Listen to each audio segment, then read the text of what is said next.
What she said when she was running a primary campaign in the previous election is not how she would govern now when she's had the experience of 4 years You mean being we shouldn't have believed the vice it? president. We shouldn't have believed it. Nice. He is. Look at him. He knows what he's being paid. That's a smile. That's a British smile. Same donors, it's the same supporters, it's the same dark money network groups that are funding both sides of the Democratic Party. So Kamala Harris can try to appeal to Republicans, whether it's the White Dudes for Harris videos or try to talk soft when it comes to gun issues or put out things like camo hats, but that doesn't reverse her long track record of not just having policies that don't square with swing state voters, but truly being a radical. And don't take my word for it, take Bernie Sanders' word for it. Just last week, appearing on the Sunday shows, saying that she's only moderating her position on a myriad of issues just to win the election. Well, we already know that. I mean, who doesn't do that, right? Like, I mean, she broke it down beautifully. I wish she would have said it's the same groups that fund both sides of, like, both parties. Not just both sides of the Democrat Party. But let me tell you, I've never heard anybody say it like that before. But okay. But this is Brian Tyler Cohen getting demolished by the panel of Piers Morgan, with Piers Morgan even shutting him down at one point. This guy's been kind of flying around YouTube. I do kind of like the way he talks a little bit. But let's go ahead and look into this discussion. Yeah, I mean, Brian, that is surely indisputable. If you look at her positions in 2019, when she first ran for president, and compare them now, the number of not just flip-flops, just open, blatant U-turns is extraordinary.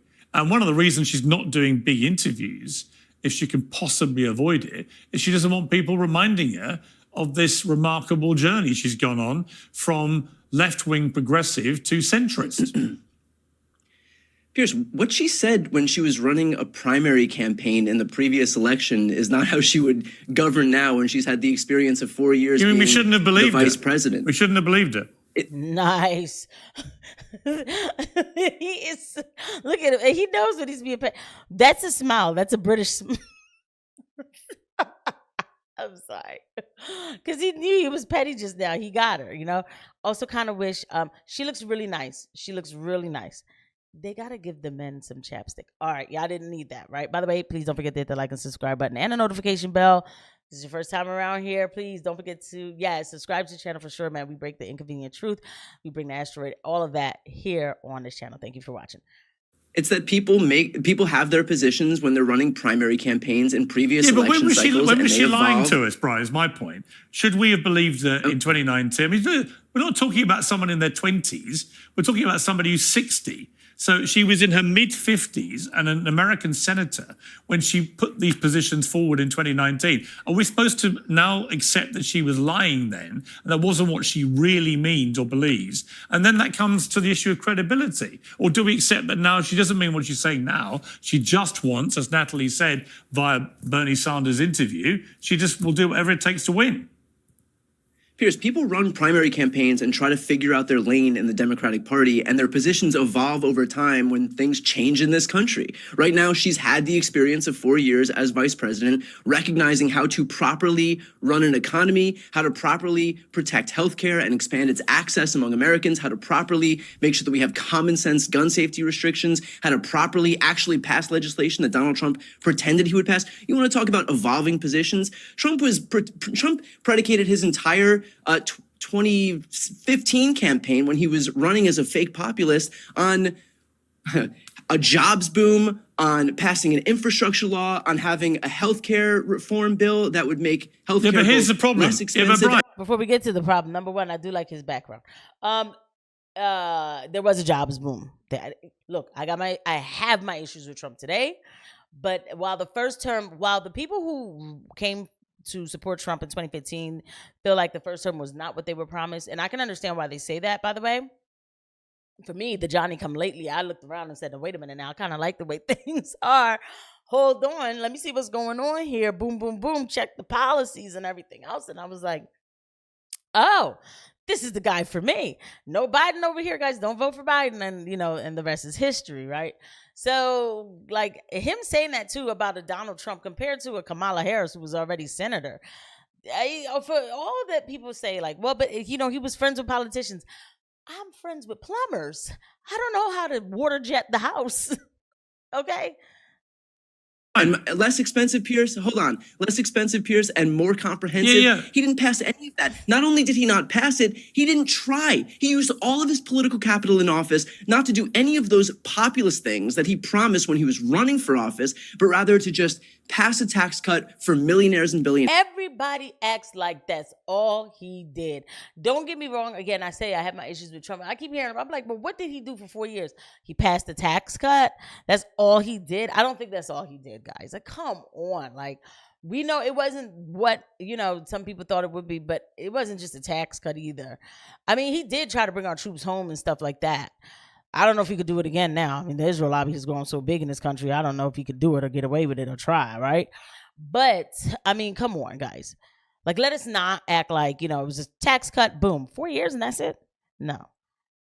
That's what he actually cared about. And that's what he did when he actually had the power. So it's ironic that we're talking about what Kamala Harris said in a few months when she was campaigning in a primary. Donald Trump had the ability to actually govern that way, and he squandered it. But you're missing a point. She's also had that ability because she's been the vice president to Joe Biden for nearly 4 years. So, but the vice president doesn't dictate policy. She's a senior part of the administration. I don't even understand what he's saying. What do you mean? Like, you did see Pence out there. Where's Kamala been? Right before they picked her to be the candidate, everybody was asking the same question. Where's Kamala Harris? Everybody was asking. Everybody's like, but where's Kamala? Black folk were even asking that question. They were like, I never see this person. We used to see Pence out there. For all of what it was, and, we found out things later, it felt like more organization. Okay? Kamala was decorating her office while Anthony Blinken allegedly been running the country. Allegedly, in my opinion. Okay? So, miss me with now she's going to do what? And Trump said it. He said it in the debate. He said all these promises she's making. Why does she go right into that White House and do them now? What are you making these promises for your vice president? Get it done now. That's how you know it's all a sham and a charade or something. One heartbeat away from running. It's Joe Biden's administration. As we've now discovered, she's one heartbeat away from running the country, which many people think she currently is, given the state of Joe Biden. Natalie, how plausible is it that she can continue to duck the media, duck the Al Smith dinner, not really make herself accountable on the flip-flopping, and present herself as a page turner, a new page based on the fact that as if almost she wasn't part of the administration for the last 4 years. I'm the breath of fresh air. I'm the promised land. I know, right? I had to cut it like this. It's like, wait a minute, hold up.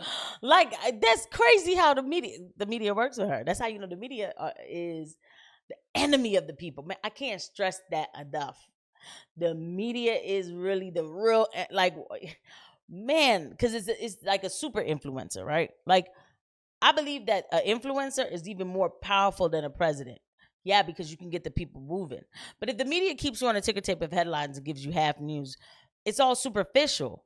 You don't give anybody any passion to say, hey, what's going on around here, right?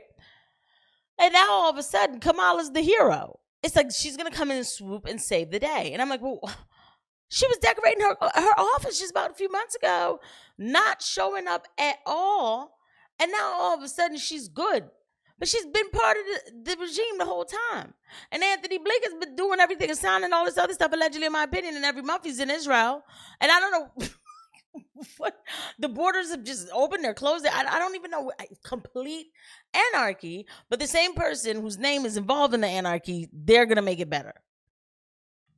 To which my response would be, well, where have you been for the last 4 years? Well, and to that point, I think it's profoundly ironic that we're already going back to 2019 to 2020 to focus on her statements in the primary. She has 4 years as a VP with, frankly, not just nothing to show for it, but just botched Afghanistan withdrawals, abysmal policy records on the border. So even if you want to go to her, post-transformation, apparently she's no longer radical.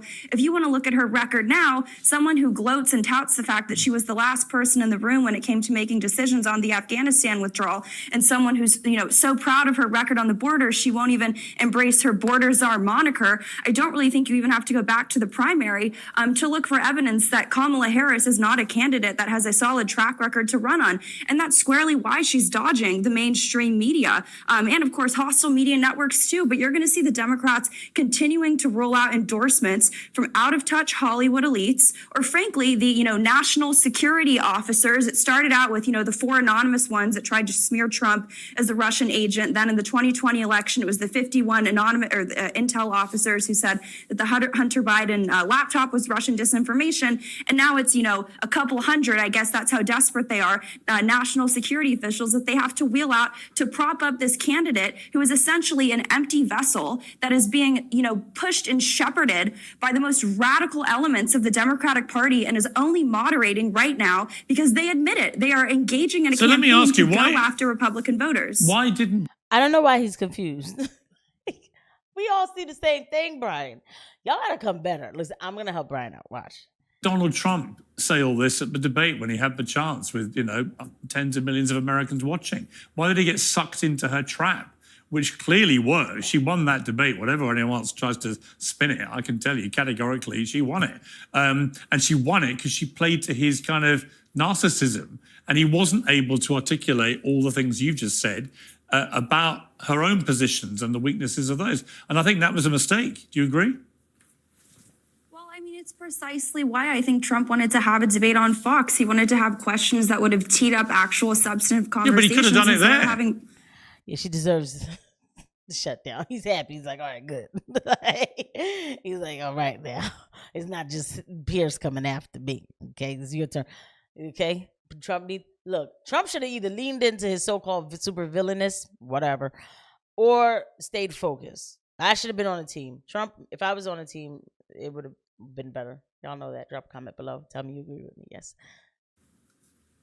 Sorry, what was that? Well, he could have done it in the last debate. I mean, everyone knows Trump's a great debater. All he had to do was whatever question he got asked, he could have just directed his answer straight at her and asked her all the things you've been talking about. But he didn't. President Trump tried to drive the conversation more towards immigration. I think whether it's trade, immigration, or foreign policy, they're sort of issues that are both on the same side of the same coin, or rather 2 sides of the same coin. But I think Kamala Harris did maybe rattle him a little bit by getting him to talk about rally size and crowd size. But, I think the broader ideas of Trumpism, talking about immigration, and I think for my co-panelists to say that Trump didn't deliver on anything with regard to the populist agenda is just patently false. I think Kamala Harris is trying to do a cheap astroturfed version of that now. But that's why Kamala Harris is running for cover, whether it's ABC debate moderators or scared to have debates on Fox News, because if she's actually pressed on her immigration track record, which I guess she's apparently not, the borders are, she knows she can't answer for it. I mean, Brian, look, it's going to be a very tight race. Every pollster I talk to says it's going to be right on a knife edge, right to the conclusion here, which is not unexpected given the way the last few elections have gone. What do you think is going to happen? I mean, do you genuinely believe Kamala Harris is going to win? Yes, I do believe that Kamala Harris is going to win. I mean, look, we all have limited information that we're going by right now. All we can really look at is the polls, is the momentum. At that point, we try to glean what little information we can. But I think that what I said at the top of this segment still stands, which is that Democrats are the underdogs. Donald Trump does have the incumbency advantage to some degree, even though he's not the direct incumbent, but was prior to this. And I think that it's incumbent on Kamala Harris to do what she's been doing, which is to reach as many people as humanly possible, to continue crisscrossing all of these swing states. She's done about 35% more rallies, her and Tim Walz together, 35% more rallies and events than Donald Trump and J.D. Vance has, which I think may actually be a smart strategic move by the Trump campaign, considering every time he goes out on stage at either a rally or an interview, he decides to open his mouth and insert his foot. Out of interest, Brian. Yeah, but I don't understand what he means, open his mouth and insert his foot at the rallies. He doesn't. He sits there and he talks for freaking hours, and he does a really good job with that. I've always given that to Trump. Like I've been to the rallies. Like I don't know what he's talking about. Insert mouth and foot. What, bloodbath? Are we still on that? Right. And secondly, what he should have said about Kamala really was that, well, you know what? As vice president, while she has been there, she was not the one who could make the executive decisions. We have been told that she was fighting for certain things, and there were a lot of other things at play. And well, at the end of the day, President Biden is the one who is president and who gets to supersede on exactly what decisions are made for the country. Boom, that's it. Instead of acting like, oh, this is some brand new candidate, it's not. Do have to hand it to him on the blue suit jacket and the black tie. And who do you think is running the country right now? Is it Joe Biden or is it Kamala Harris or is it Jill Biden? It's Joe Biden. It's Joe Biden. Well, I'm going to play 2 clips. Okay. So anyway, there we go. These people are nothing but liars. And I can't take them seriously. Oh, okay. I'd be like, sure. And just Joe Biden is about running the country as much as his lips are moist right now. Okay. So get these people some chapstick. So, just another, I don't know, but we'll see, what this guy does with his little career here. But nice aesthetics going anyway. And, he's a pushback kind of guy. He has the words ready. It's the Democrats and he's fighting for the underdog, whatever that means. But she's actually pretty good too. So this was a pretty good debate. I'll see you guys at the next one. Bye.